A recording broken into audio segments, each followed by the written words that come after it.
Fala galera, beleza? Meu nome é Vinícius da Cal e no vídeo de hoje nós vamos dar continuidade na nossa série de React para iniciantes. Nesse vídeo de hoje eu deixei ele preparado para a gente mover o nosso formulário, que hoje a gente só está utilizando o React em si. A gente vai começar a utilizar o Formic para facilitar alguma manipulação de estado e também a validação do próprio formulário que a gente ainda não tem implementado. Então a gente vai estar vendo como que a gente pode integrar o nosso formulário junto com essa lib, que atualmente é uma das mais utilizadas para lidar com essa parte de formulários dentro do React. Então, bora ver? Deixa eu entrar aqui. Primeiramente, obrigado aí por todo mundo que aprovou ali o nosso pull request. Vou fazer um merge dele ali. Obrigado aí todo mundo que participou.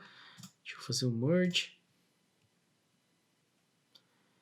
Isso daqui ele vai jogar para master, como de costume. Já vou fazer um pull. Deixa eu fazer um git checkout master. Fazer um pull aqui para atualizar. Como vocês podem ter percebido também, trocamos um pouco de cenário. Eu troquei o meu escritório aqui, de onde eu trabalho, troquei de quarto. Agora eu acho que vai ficar um pouco mais organizado para a gente poder gravar também.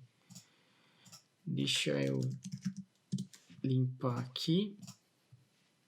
Então, para a gente poder começar, vamos fazer um yarn start aqui para levantar nosso servidor de desenvolvimento. Começando aqui, para a gente poder editar, o formulário em questão é esse aqui, atualmente. Não sei se vocês lembram, a gente implementou já algumas aulas atrás, mas se a gente for olhar aqui como é que ele está implementado hoje, para começo de conversa, aqui em cima a gente armazena os nossos dados do formulário dentro de um state, correto? Se veio um ID pela URL, a gente inicia ele como null, ou seja, se a gente está editando, a gente inicializa ele como null, os valores, caso contrário, já pega os valores default ali, os iniciais, correto? E por que a gente inicia como null? Porque quando a gente está se a gente precisa carregar dados, a gente vai mandar carregar via API. E aqui embaixo a gente tem uma validação, verificando se os valores existem ou não. Então, se a gente está tentando editar, inicialmente ele vai ser null, ele vai cair aqui nessa parte do ternário e vai falar que está carregando. É por isso que a gente inicializa como null quando a gente está editando. Quando a gente está criando, já inicia com os valores default e ele já cai direto aqui, né? Então, a gente vai começar a migrar isso daqui um pouquinho para o Formic.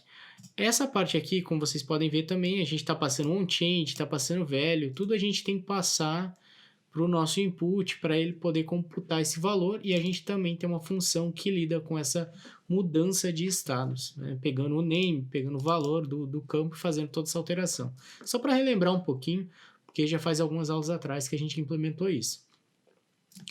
Então, o primeiro passo para a gente poder integrar isso aqui com o Formic, eu vou instalar aqui o Formic, yarn add Formic, e também já pode instalar mais um, que é o IAP. Deixa ele terminar de instalar. Instalou. Já dá um yarn add IAP. Quem que é o IAP? O IAP ele vai lidar com a parte de definição de um validation schema para a gente. O validation schema a gente vai ver como é que funciona, mas é basicamente como que a gente escreve como que a gente quer que o nosso formulário seja validado. E a gente escreve isso no arquivo de configuração, bem simples. E daí a gente pode falar quais campos que são obrigatórios, quais campos que devem ser numéricos ou não, do tipo string, do tipo URL, tudo isso o IAP que vai validar para a gente. Então já instalei os dois, vou dar um yarn start novamente. E ele já vai atualizar aqui para a gente. Pronto. Agora vamos começar a trabalhar então. Agora a gente precisa importar o Formic, que o Formic em si, esse componente, ele vai gerenciar o estado do formulário para a gente. Então ele cuida da parte de quando um input muda, ele vai lidar com o on-change do input, ele também vai passar para baixo os valores do formulário, então depois o nosso input consegue acessar esses valores. Então o gerenciador do nosso formulário vai ser o Formic.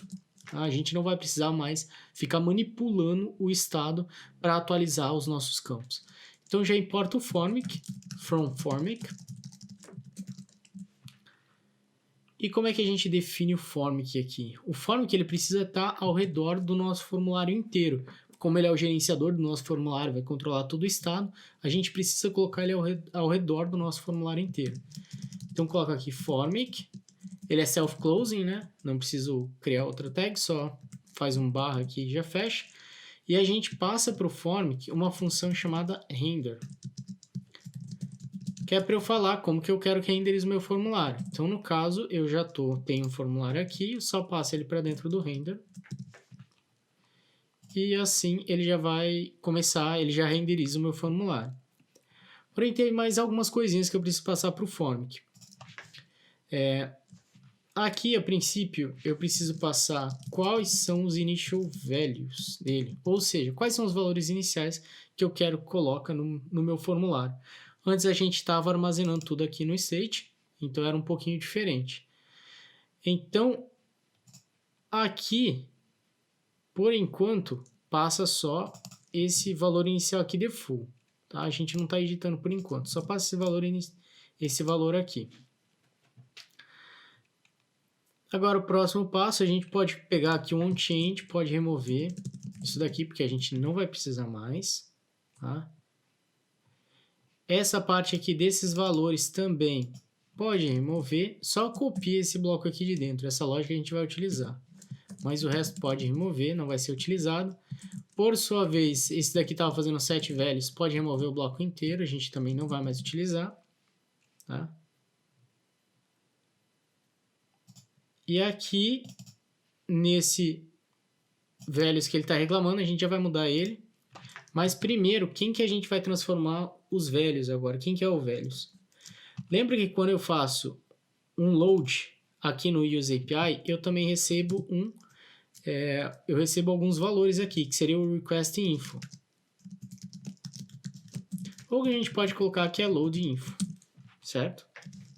Então, eu posso falar const values é igual. Se ele tiver um ID, eu não vou falar que é null.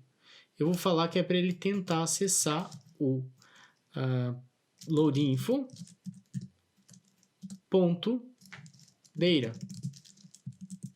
Ou seja, caso eu estiver editando, tenta acessar o load info ponto data. Porque inicialmente ele vai ser null, certo? Caso ele carregou, agora ele vai ter um valor de fato e daí retornaria aqui para o nosso values. Se ele não estiver editando, ele já retorna o valor inicial. E agora o values é o values que a gente está utilizando aqui embaixo, certo? E a gente pode até passar aqui novamente para o nosso initial values. Então esse que vai ser o valor inicial do campo, que daí caso a gente estiver editando, ele tenta pegar e acessar os dados que a gente está tentando carregar. Caso não estiver editando, pega o valor default, correto? E aqui a gente vai corrigir, não é esse values, mas deixa ele ali por enquanto. Aqui no nosso input, a gente pode remover tanto o onChange quanto o value, porque a gente não vai mais precisar também disso. Tanto trabalho que a gente teve para ficar escrevendo isso daqui na mão, mas agora a gente não vai precisar. Mas é bom a gente aprender como é que faz sem a lib, porque depois a gente começa a entender melhor como é que funciona essas abstrações e qual é o papel realmente das abstrações, como elas estão fazendo as coisas por baixo dos panos. É mais fácil a gente entender como elas fazem isso, se a gente primeiro implementar a nossa própria versão, porque daí a gente consegue entender o que ela pode estar abstraindo. E entender como as ferramentas podem estar fazendo o que elas fazem, como o Formic, por exemplo, faz o que ele faz, é crucial para a gente ser desenvolvedores melhores, porque se a gente conhece melhor a ferramenta, isso daí ajuda muito a gente no dia a dia. A gente até tem como pensar, se uma hora a gente precisar otimizar a aplicação, a gente consegue muito mais fácil otimizar se a gente saber como que a ferramenta funciona. Então deixa eu pegar aqui, eu já removi aqui o onChange, e agora a gente vai passar um submit aqui para o Formic. O onSubmit é a mesma função, ela só vai mudar uma coisinha. O onSubmit do que eu passo para o Formic, essa função, ele não vai receber um evento, porque o form que já lida com essa parte de evento para a gente, certo? Eu vou receber o form values, ou seja, todos os valores do formulário. Na hora que faz um submit, o form que entrega para a gente todos os valores do formulário. E é esses valores do formulário que eu vou passar aqui para baixo, correto? Isso daqui já, essa parte do submit fechou. Agora, a única coisa que a gente precisa mudar aqui é que a gente teria que receber um valor aqui, um handle submit, e passar aqui para a nossa tag form, tá? Mas para a gente não ter que ficar fazendo isso manualmente, ficar passando aqui para a nossa tag form, a gente pode importar aqui em cima uma tag chamada form, tá? Tem o formic e tem o form. Form é só um utilitário do formic que substitui a tag form para a gente, certo? Então, formic em si é o gerenciador, não é a tag form. Então, aqui essa tag form, ele vai se transformar realmente na tag HTML form, já com o submit inserido nele. Substitui aqui embaixo também. E tá pronto. Agora, além de a gente fazer isso aqui, a gente também precisa importar um componente chamado field. O que é esse componente chamado field?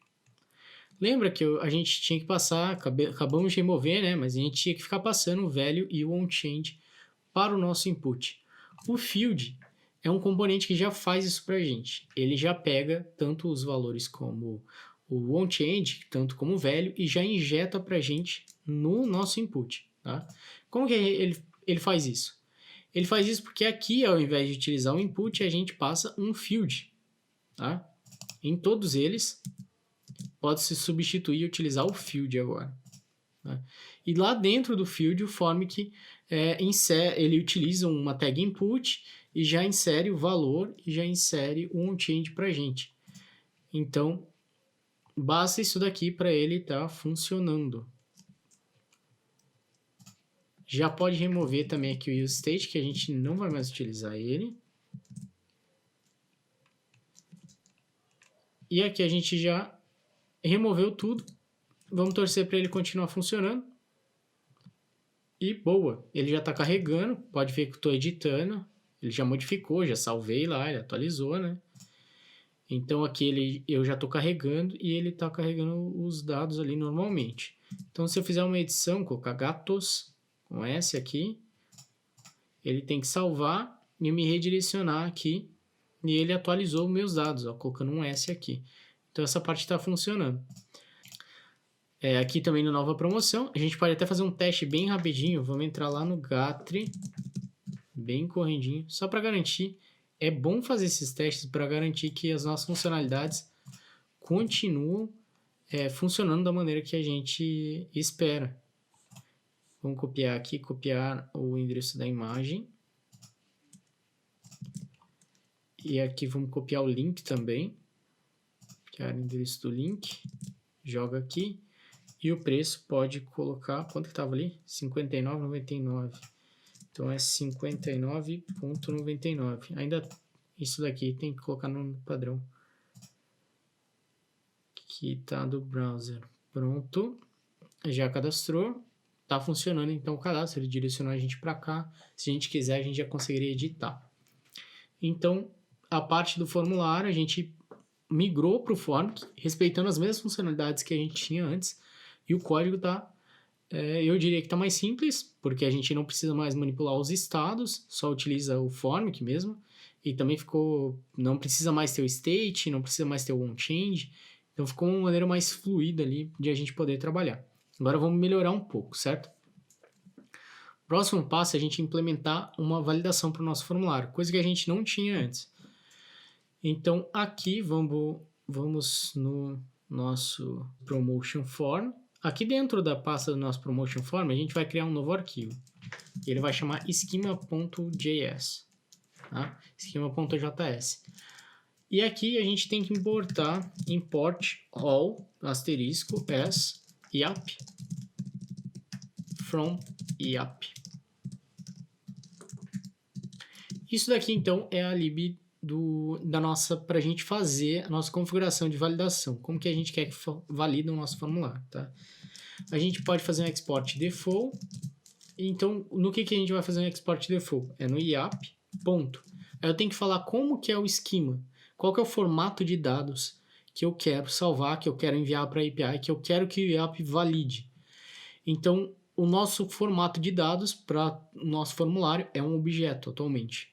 Então, eu faço um IAP.object, correto? .shape. E daí, aqui dentro, a gente vai passar qual que é os campos do nosso objeto. Tá? O IAP, ficar muito em dúvida, aqui tem a documentação do IAP, como você pode fazer para utilizar o IAP. Ali pode acessar o NPM ou direto na página deles no GitHub. E aqui ele vai ter toda a explicação como que utiliza o IAP, quais são todas as opções de validação que ele oferece. Então a documentação dele é bem rica, assim, e tem algumas coisas que é um pouco intuitiva porque se assemelha com os prop types do React, para quem já trabalhou com os prop types para fazer a validação das props, ele tem algumas coisas que são parecidas, tá? E ele também ele é inspirado numa outra lib de validação que era do Rapid.js, que chamava JOI. Então ele tem um pouco dos dois, tanto dos prop types quanto da API do JOI. Então, deixa eu pegar aqui para fazer a nossa validação. Eu preciso definir os campos. Para eu pegar os campos, é todos os campos que a gente tem aqui. Então, eu já vou pegar aqui no name e já vou copiar todos eles. Então, deixa eu pegar aqui, copiar esses nomes, jogo aqui, todos eles. O title eu sei que é um iap.string.required. Tá? É assim mesmo, tá? Executa como se fosse uma função. E daí ele te devolve alguma coisa mais específica. Então eu executei falando, eu quero uma string. Executei como se fosse uma função. E depois ele me retorna um objeto. E daí eu faço um ponto required para falar que esse campo é obrigatório. Então eu falei que um campo é string e que é obrigatório. Aqui no de baixo, além de ele ser uma string, ele também é uma URL. Então, eu passo que ele é uma URL. Aqui tem a explicação de como utilizar isso. Se eu fizer um Ctrl F aqui, URL, ele tem como utilizar aqui a validação da URL. Tá?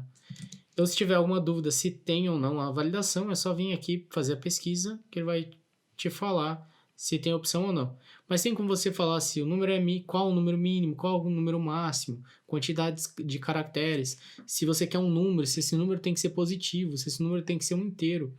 Então tem vários tipos de validação e cobrindo praticamente tudo aí que você precisar para validar um formulário. Então aqui a gente... o image, o URL também é uma URL, claro. E por último aqui, iap.number. Tá? E pode colocar aqui um required também. Implementamos aqui. Isso daqui é o esquema. Isso daqui, quando se tiver dúvida o que é um esquema, o que não é, se trata de um objeto assim. Não exatamente, talvez, nessa API, desse formato exato, mas é uma forma de você escrever uma configuração para validar os seus dados. E depois essa lib consegue fazer a validação, pegar os dados do formulário e ver se eles estão batendo com essa configuração que a gente colocou aqui. Tá? Inclusive, ele teria até a opção de a gente colocar qual que é o valor default do campo, se a gente quisesse. Se ele não fosse obrigatório, a gente poderia também colocar qual que é o valor default que ele deveria assumir. E depois a gente poderia fazer um cast e pegar o objeto default e jogar como valor inicial do formulário. Se a gente quisesse também, seria possível fazer isso. Mas, agora vamos importar aquele esquema. Vocês vão ver como que é bem fácil de utilizar. Só importa o esquema from esquema.esquema, que ele está na mesma pasta. E esse esquema a gente passa aqui para o formic. O formic ele já entende o IAP, configuração do IAP. Se fosse uma outra lib para fazer a validação dos nossos dados, a gente teria que implementar uma função que executaria o nosso esquema, executaria a função de validação do esquema e entregaria para o Formic se teve um erro ou não nos nossos dados. Como o Formic entende, já tem integração pronta com o YAP, é só a gente passar aqui validation schema e passar o esquema que a gente definiu. Pronto. Com isso, ele já vai fazer a validação dos nossos dados. Tá? Porém, validação dos dados é diferente de mostrar os erros na tela. Ele está validando, está guardando os dados dentro dele. Então, se a gente vier aqui no nosso formulário, deixa eu ir aqui em editar. Vou fazer um inspect aqui para vocês verem. Deixa eu remover aqui do mobile. Vou vir aqui no components. Vim aqui no Formic. Deixa eu ver, ele está com initial values. Aqui ele está com valor. Ó, aqui ele está com erros vazio, correto? Se eu vir aqui e remover, ele já apareceu ali, ó, um objeto falando title is a required field. Então ele já está validando para a gente. Agora só falta a gente mostrar na tela. Para a gente mostrar na tela, uma das maneiras mais diretas de a gente fazer é utilizando os valores que vêm do Formic. Por que a gente tem essa função aqui que a gente passa o render e manda renderizar o formulário? Porque aqui, com o parâmetro dessa função, o Formic passa para a gente valores. Então, a gente pode receber valores do Formic. Isso daqui eu não sei se a gente chegou a utilizar ainda esse padrão nessa série, acredito que não, mas é a render props. Isso daqui em várias libs utiliza ainda a render props. Teve um tempo que ela estava sendo amplamente utilizada, ainda mais antes de a gente ter os hooks dentro do React, mas é uma forma de você passa um callback para um componente e esse componente vai executar esse callback, ou seja, a render props, passando para você que passou a render props para ele, porque quem está configurando essa render props é a gente, não o Formic.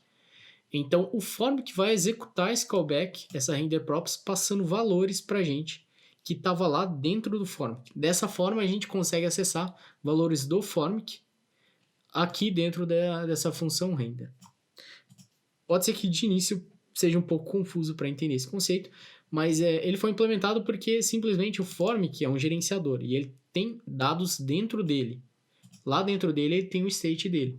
Como que a gente poderia acessar os dados de dentro do Formic? Pelo jeito que a API do React funciona, seria um pouco... de outra forma, seria um pouco complexa, de a gente extrair esses dados de dentro do Formic e para a gente poder utilizar aqui dentro. Então, surgiu esse padrão, que era a render props, que é um callback. Assim como a gente tem inúmeros padrões de callback no JavaScript, que é quando você passa uma função e alguém vai executar essa função passando parâmetros. E daí você tem acesso a esses parâmetros. Então aqui no render a gente vai receber os errors. E daí se a gente quiser mostrar um erro, eu posso simplesmente falar errors.title. Se tiver um erro no title, eu vou imprimir um spam falando qual que é o erro. Então errors.title.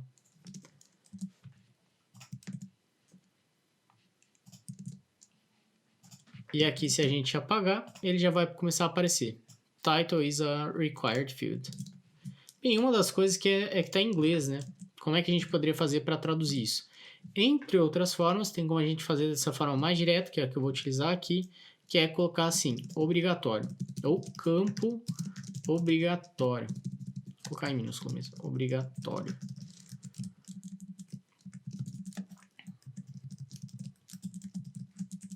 E passa aqui para ele. Então, além de a gente estar executando, a gente pode passar a mensagem, qualquer mensagem que a gente quer que mostre, se ele parar nessa validação. Então, agora, se a gente vier aqui apagar, ele já aparece ali para a gente, campo obrigatório. Se a gente quisesse, a gente também poderia fazer uma outra coisa. Se a gente vier aqui, deixa eu ver aqui na parte de validação, lembrando sempre, documentação, conforme tem a documentação dele, vocês podem vir aqui acessar, ele já dá o passo a passo, como é que implementa aquilo, como é que utiliza o básico do IAP, como é que integra o IAP com o Formic, ele tem tudo isso daqui pronto. E daí ele também mostra pra gente que se a gente quiser, a gente pode receber esse outro objeto, além do erro, a gente pode receber o touched. Coisa que antes a gente não tinha no nosso formulário, que era implementado na mão. Saber qual formulário, qual o campo do nosso formulário que foi acessado ou não. Isso que significa o touched. Para mostrar para vocês, vou fazer aqui, receber o touched. Esse touched, ele mantém um tracking, ele mantém ele sempre está rastreando se um campo foi acessado ou não. Então, se eu fizer um console.log aqui, console.log no touched, tá? Daí eu posso vir aqui no console, certo? Por enquanto ele está vazio, ó. Quer dizer, aqui ele está vazio. Então, eu vou aqui, vou acessar, vou sair, e ele já mudou ali, ó, falando que o title tá acessando. Isso daqui é o touched, tá? É o objeto touched. Então, ele está falando que dentro do touched ele tem o title. Quer dizer que o title já foi acessado. Ou que o link já foi acessado. Ó, que é o URL. Então, dessa maneira, a gente pode implementar para mostrar os erros. Se a gente quisesse, a gente poderia mostrar os erros só dos campos que já foram acessados pelo usuário. Isso é uma questão de UX, é questão da escolha, às vezes, uma decisão do pessoal de produto, decidir quando que vai mostrar o erro ou não. Na aplicação que eu trabalho, eles preferem mostrar o erro logo de cara. Então, a pessoa entrou no formulário, ele já mostra todos os campos que são obrigatórios. Já mostra a mensagem de erro, campo obrigatório, campo obrigatório. Principalmente porque o formulário é muito grande, então é melhor, no nosso caso, que o usuário já saiba todos os campos, que seja bem gritante ali o alerta para ele, para saber quais campos que ele tem que preencher. Para evitar de talvez não acessar alguns campos, tentar submeter o formulário e daí sim mostrar um monte de erro. Mas enfim, o legal do Formic é que ele te dá essas opções de implementar coisas customizadas. Então, se a gente quisesse, a gente poderia mostrar um erro só quando o usuário acessasse o campo ou não. Nesse caso, eu vou mostrar direto, tá? Mas, se você quisesse mostrar, seria basicamente só implementar isso daqui, ó. Se tem um erro no campo que você quer, no caso que ele está usando first name, e se foi tocado também, se ele foi acessado. Tá? Seria basicamente isso, se vocês quisessem mostrar o erro só quando o usuário acessou o campo. Então, para a gente mostrar o erro, a gente já está mostrando o erro ali, eu só vou implementar uma estilização nesse campo, porque um erro sem estar vermelho não tem muita graça. Então, vou colocar aqui um class name. Lembrando, nosso padrão de nomenclatura, não vou colocar que ele faz parte do group, não tem muita necessidade, mas aqui eu coloco error message. Vamos aqui, jogar aqui dentro. Eu vou colocar um color. Qual color que eu vou pegar?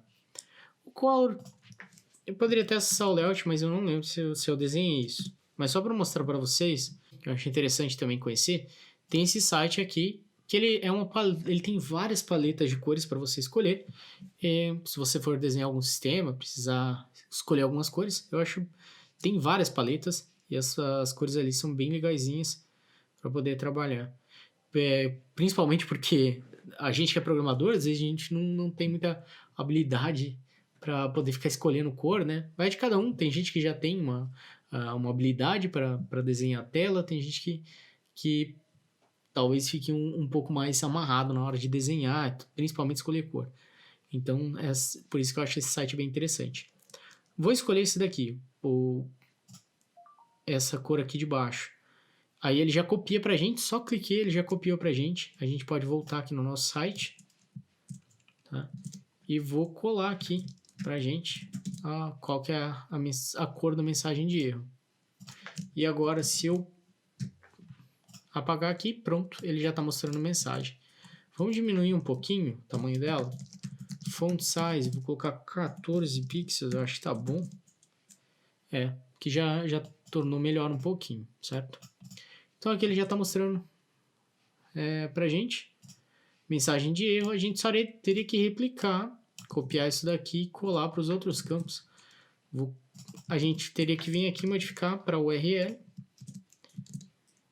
Como vocês podem ver, eu não vou apagar, tá? Vou só remover isso daqui do começo, para vocês verem que ele já reclama falando que a URL ela precisa ser uma URL válida.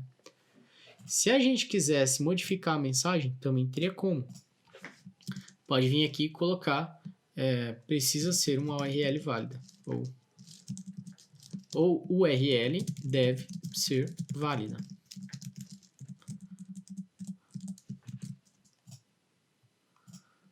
E daí já copia, cola para cá e pronto. Aí agora se a gente apagar aqui, ele já fala, o URL deve ser válida. E se eu apagar tudo, ele fala que o campo é obrigatório. Por isso que é muito legal utilizar esses validadores baseados em esquema, porque daria um trabalho considerável para a gente ficar implementando isso tudo na mão, essas validações, utilizando uma função, utilizando o if, ia ficar horrível, nosso código ia ficar gigante, desnecessário, então é muito mais simples ali. Também é muito mais simples de entender o que a gente quer fazer quando a gente bate o olho num esquema, ao invés de ficar lendo centenas de linhas de código. Então essa parte aqui está implementada. Agora o que eu acho interessante que eu quero mostrar para vocês, tá? É a parte de integrar conforme, que seria basicamente isso que a gente viu. Porém tem aí uma parte que eu acho mais interessante para deixar nosso código um pouco mais limpo, tá? Começar a aproveitar um pouco mais a parte de componentização do React. E o que é? A gente pode implementar o nosso próprio field, tá? Por quê? Porque se vocês forem perceber, todo o nosso campo, pelo menos desse projeto, seria uma label, um campo e uma mensagem de erro. Sempre. A gente sempre tem esse padrão. E dependendo do projeto que vocês estiverem trabalhando, se tiver um design system, se tiver alguém que desenhou com consistência as telas, basicamente os campos sempre vão estar obedecendo um padrão. Sempre pode ter uma label, sempre que tiver a label ela vai aparecer do mesmo jeito, sempre que tiver uma mensagem de erro ela vai aparecer do mesmo jeito, né? Então, você consegue encontrar um padrão. Se a gente tem um padrão que é fácil de reproduzir ele, a gente pode transformar isso num componente para facilitar a nossa vida, para a gente não ter que ficar replicando código, porque ainda assim eu teria que copiar e colar aqui para baixo desses outros campos a mensagem de erro. Se eu precisasse modificar alguma lógica, por exemplo, usar o touch, eu teria que replicar sempre em todos os campos aqui, e começa a ficar um pouco ruim, começa a ficar um pouco maçante para a gente. Como que a gente pode fazer isso? Vamos vir aqui na pasta Components, cria uma pasta aqui chamada Form, tá? Tudo que é relacionado a formulário em si, se a gente criar um campo customizado, alguma coisa assim, a gente vai jogar tudo dentro dessa pasta Form, tá? E por sua vez eu vou criar uma pasta Field aqui dentro, porque a gente vai criar o nosso componente relacionado a formulários, e ele vai se chamar Field, nosso Custom Field. E aqui dentro do field, coloca lá field.js, tá? Já começa importando React, sem medo. Já define conform field, espero que vocês não tenham esquecido do padrão de nomenclatura que a gente começou desde o início, né? Sempre com o nome das pastas, o caminho das pastas. Então, nesse caso, como está dentro de components, estava lá em form e depois field, daí a gente chama de form field. Só para lembrar vocês. Aí aqui eu vou retornar, deixa eu ver. Aqui eu já posso fazer um export default. Tá? E o que a gente recebe no field? Se vocês forem ver aqui, quando a gente define field, a gente até está passando um ID, mas nesse caso o ID é sempre o mesmo que o name. Então a gente já pode, até nisso, a gente pode já criar uma abstração para gerenciar isso, tá? Eu sei que o ID e o name não são as mesmas coisas, eles não são, mas na maioria das vezes, pelo menos aqui, a gente sempre está passando eles com o mesmo. Então a gente pode verificar se foi passado num ID, e já vou mostrar essa lógica para vocês, tá? Para a gente poder evitar de ficar passando sempre os dois. Aqui então a gente recebe o name, que é o principal, porque o name ele é o que vai ser o form que vai usar o name para poder registrar esse campo e saber que ele existe dentro do formulário. Então a gente recebe um name, ele está falando type text, mas tudo bem. Então aqui a gente vai receber um name e a gente vai receber um REST props, tá? Por enquanto. E daí, para eu criar um field customizado, eu vou utilizar o useField. Então a gente importa aqui useField. Formic. Daí nessas horas, às vezes, putz, fica, pô, da onde que tira tanto nome, né? useField, Formic, Form, é tudo da documentação. Isso daqui tem coisa que eu lembro, porque tem coisa que a gente vive reescrevendo e reescrevendo e reescrevendo a mesma coisa, então a gente grava, mas tem coisa que não. Por exemplo, o useField é uma coisa que eu escrevo uma vez por aplicação e só reutilizo depois, nunca mais vou ir lá no useField. Então eu tenho que olhar a documentação, porque não é uma coisa que eu estou utilizando todo dia. O useField eu utilizo uma vez por aplicação. Então como que a gente utiliza o useField? Vamos na documentação para ver. Deixa eu dar um pulo aqui, vai aqui. Tá aqui embaixo, ó, treina a documentação, tá lá, useField. Como é que utiliza ele? A gente importa o useField ali em cima e a gente executa o useField passando todas as props e ele vai retornar o field, o meta e o helpers. O field, ele vai ter o name e vai ter o onChange e o value. O meta vai ter o errors, vai ter o touched, se eu não estou enganado. O helpers, não estou lembrado agora. Mas se você tiver curiosidade, é só fazer um console.log e pronto. Então aqui em props a gente tem que passar o name, tá? E tem que passar o REST props. Ali o principal para ele é um name, tá? Nesse caso aqui, se a gente passar só o name, ele já iria funcionar. O principal é o name para ele, porque ele, lembrando, como eu disse, ele precisa do name para ele poder registrar esse campo. Então aqui a gente tem que retornar alguma coisa, correto? Eu tenho que retornar um campo. Quem que é esse campo?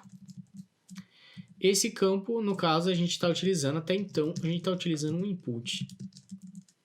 Tá? Por enquanto, como a gente só utiliza inputs, vamos com o input. Se a gente precisasse de uma customização, implementar um componente customizado, aí a gente iria para outra alternativa. Nesse caso aqui, coloca fixo, que é o input. E daí, coloca o name, passa para ele já um name, falando que é o name, a props name que a gente recebeu. O ID era o que eu estava explicando lá. Eu posso fazer o seguinte, posso receber um ID aqui. Já pode passar ele aqui se quiser também. E eu falo assim, se eu tiver um ID, utilizo o ID. Se eu não tiver o ID, utilizo o name. Porque nesse caso a gente pode passar o name, quando ele for repetido a gente só passa o name. Quando o ID e o name for diferente, a gente passa os dois para o form field. E daí ele vai priorizar, ele vai tentar utilizar o ID, caso contrário ele utiliza o name, certo? E aqui tem o onChange. O onChange, de onde que vem o onChange desse input? Ele vem ali do field.onChange. E o value vem do field.value. Mas se a gente quiser, a gente pode, como a gente está repetindo sempre as mesmas coisas, e inclusive na documentação do Formic, ele está fazendo isso daqui, ó. Ele está fazendo um spread do field dentro do input. Então a gente pode fazer isso daqui se a gente quiser também, tá? Pode fazer aqui, ó, field, pronto. Ele já fez o que a gente queria ali dentro. Ele já vai passar o value, já vai passar o onChange, já vai passar tudo que a gente precisar. E agora a gente vai, além que a gente já implementou nosso input. Deixa eu ver se está precisando de alguma coisa. Por enquanto, não. Deixa eu salvar isso daqui. E vamos lá para o nosso form. E vamos substituir. Ao invés de a gente importar o field aqui, a gente remove isso daqui e faz import field from components form field. Salvou. Vamos ver como é que ele vai se comportar. O principal é ele carregar os dados e apresentar os dados na tela. Foi.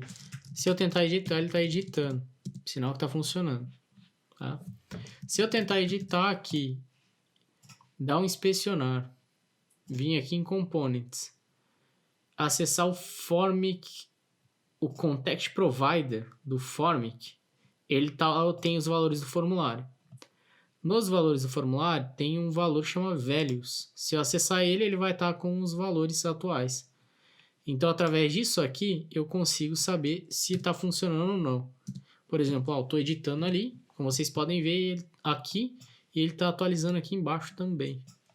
Então, significa que está funcionando, por enquanto, o que a gente implementou até agora, fazendo a substituição do field, está funcionando. O que a gente vai fazer agora? Começar a compensar a mudança que a gente fez. A gente vai implementar aqui, passar um fragment ali, e eu vou passar uma label. Essa label, eu vou imprimir dentro dela uma label, e eu vou receber essa props aqui em cima. Label. E eu vou falar o seguinte, eu só apresento a label se tiver uma label. Vai que tem um campo que a gente não quer mostrar a label, por algum motivo. Aí eu não mostro ela e pronto, certo? Então, ela já fica customizável. Se a gente passar uma label, ele mostra. Se não passar, ele não mostra. E daí aqui ele continua funcionando, normal. E se a gente vier aqui no form, agora a gente pode começar a apagar essas labels. Então, ao invés de a gente passar aqui, a gente só passa um label. E passa qualquer label desse campo, correto? Pode remover ela. Faz para todos eles.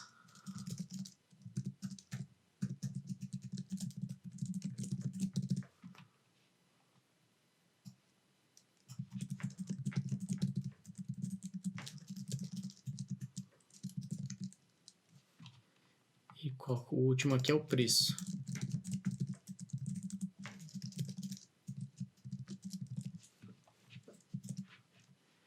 Pronto, salvei, ele formatou e já eu removi todas as labels aqui, certo? E passei a label como uma props. E aqui ele vai continuar mostrando a label pra gente aqui no nosso formulário. A gente economizou algumas linhas, né? Aqui no nosso formulário. E ele continua renderizando a label. Agora o que a gente vai fazer é também mostrar o erro. Então como é que a gente mostra o erro? A gente fala, se no meta.errors, no meta.error, no caso, tá? A gente vai mostrar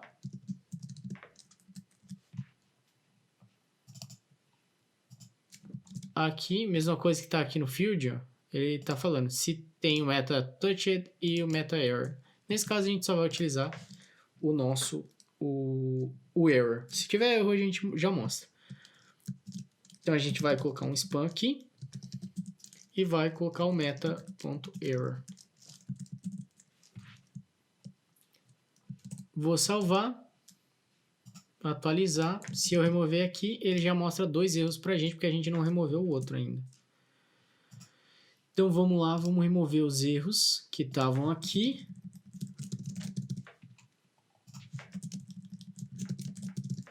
E agora o que faltou é a gente implementar uma estilização também, né? Depois que a gente removeu aqui, agora vamos implementar a estilização. Pode copiar, se a gente for ver aqui, ó, tem a validação, a estilização para label, para o input e para o message. Tudo isso daqui pertence agora ao nosso field. Então não tem por que a gente manter ele mais aqui no form. Então salva isso daqui, remove daqui. Vamos lá para o field, vamos criar um arquivo para ele de estilização, field.css. Cola isso daqui aqui. A gente vai chamar, isso daqui vai se chamar form field, tá? Pode deixar label, pode deixar input por enquanto também, não tem problema, deixa isso daqui desse jeito. E só aqui que a gente vai precisar chamar form field também, error message, form field error message, pronto. Vou salvar. E aqui a gente coloca class name, form field error message. Ah, tem um porém. Aqui eu falei que a gente, form field e label, a gente está retornando um fragment, então a gente não tem uma div ao redor deles. Por isso que a gente vai precisar passar o class name direto para o nosso input e declarar, no caso, form field input, passa para label também. Form field label. Salva aqui. Deixa eu passar aqui. Já copia, coloca um underline, pronto. Ele já vai implementar a estilização, pelo menos já é para ele implementar a estilização, claro, se a gente importar ele aqui. Então, field.css. Salvei. Não.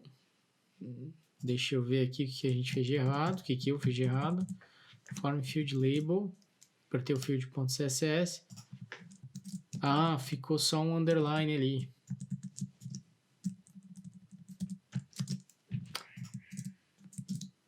Pronto, agora corrigido. Falta um underline só, que é 2 underlines.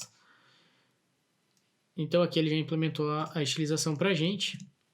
Porém, ele já mostra ele pra gente. Porém, ainda falta uma coisa, que é mostrar esse campo em vermelho. Seria legal mostrar ele em vermelho. Como é que a gente pode fazer isso? A gente pode incluir uma classe aqui no input condicionalmente. Tá? Tem várias maneiras de fazer isso. Eu vou pela mais direta, sem utilizar lib nenhuma. Tá? Talvez no dia a dia eu utilizasse uma lib, mas vamos aprender como é que faz aqui da maneira mais simples, pelo menos. Converte isso daqui para uma template strings, e daí você dá um espaço e escreve aqui. Tem que ter um espaço, tá? Caso contrário, ele vai ficar dois class name colado, não vai funcionar o class name. Daí você coloca ali. Se tiver meta.error, então é só colocar um end expression, é o mesmo sistema do renderização condicional. Então, se tiver o erro, inclui essa string aqui. No caso, a string que a gente vai utilizar para erro é o input -- has error.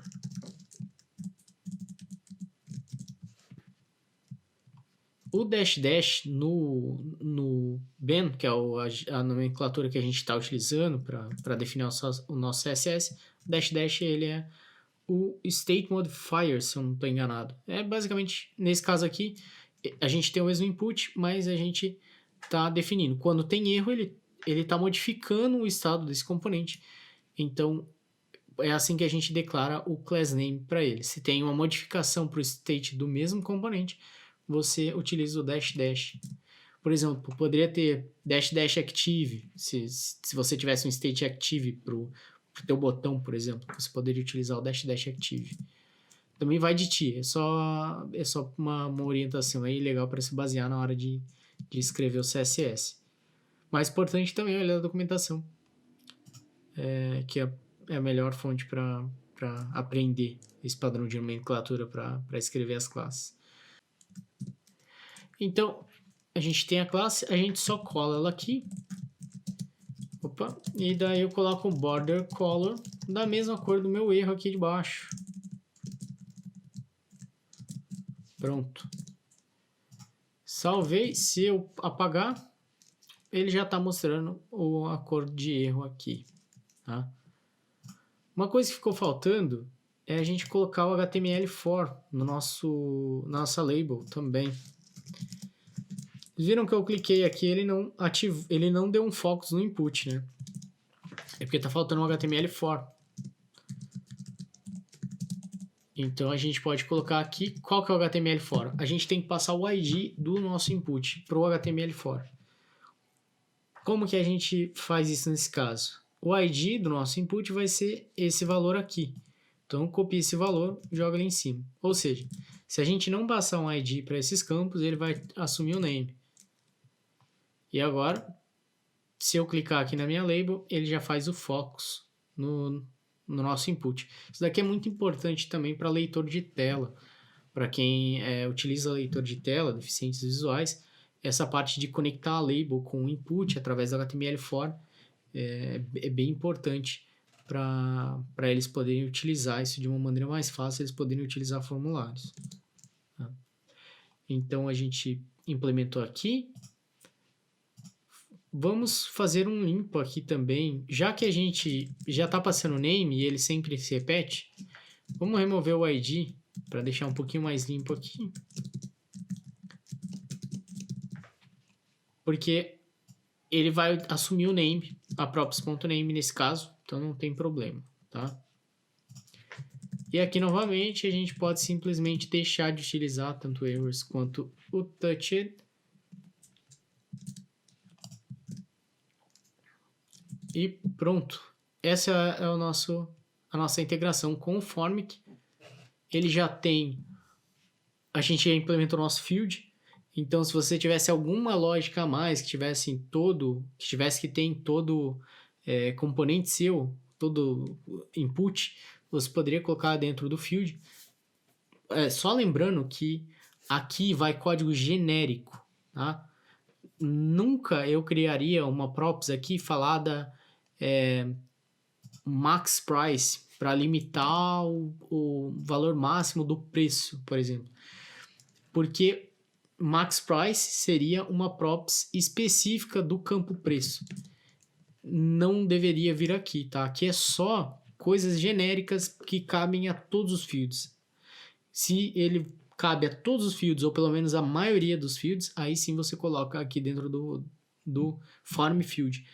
Entender o que é genérico e o que é específico é crucial para poder desenvolver uma aplicação baseada em componentes, para você saber quais props como você organiza os seus componentes, quais componentes que devem ter essas props específicas, quais componentes que vão ter props genéricas, porque se você começar a colocar coisa específica, por exemplo, colocar essa props específica do price ou do image URL, colocar dentro dos componentes genéricos, a sua aplicação vai começar a ficar engessada.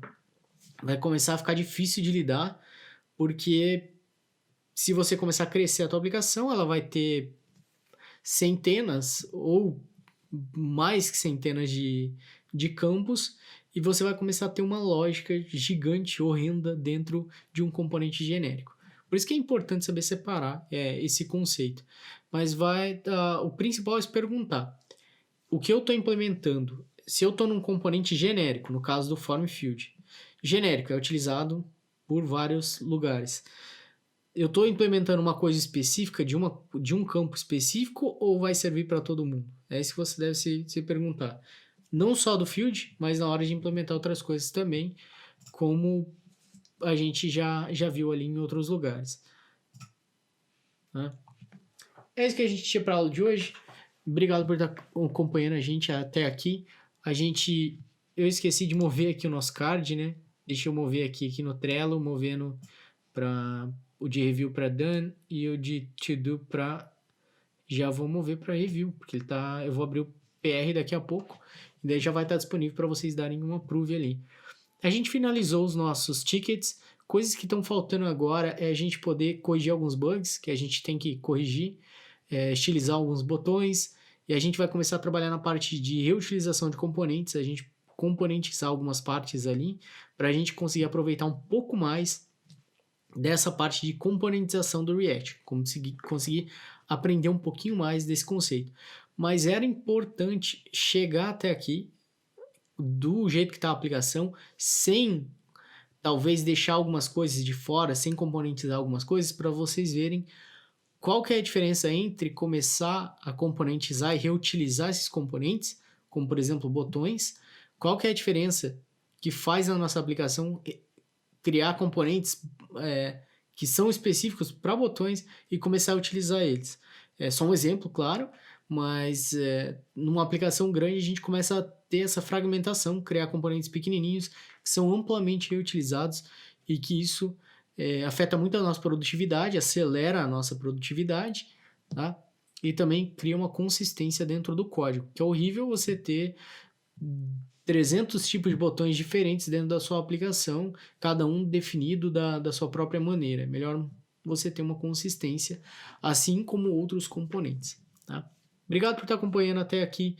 Se você ainda não deixou o like, essa é a hora de você deixar o like pra gente, se inscrever no canal se você ainda não é inscrito, e a gente se vê no próximo vídeo. Valeu? Deixa um comentário aí pra gente, dizendo o que você achou dessa aula. Um grande abraço, até a próxima semana.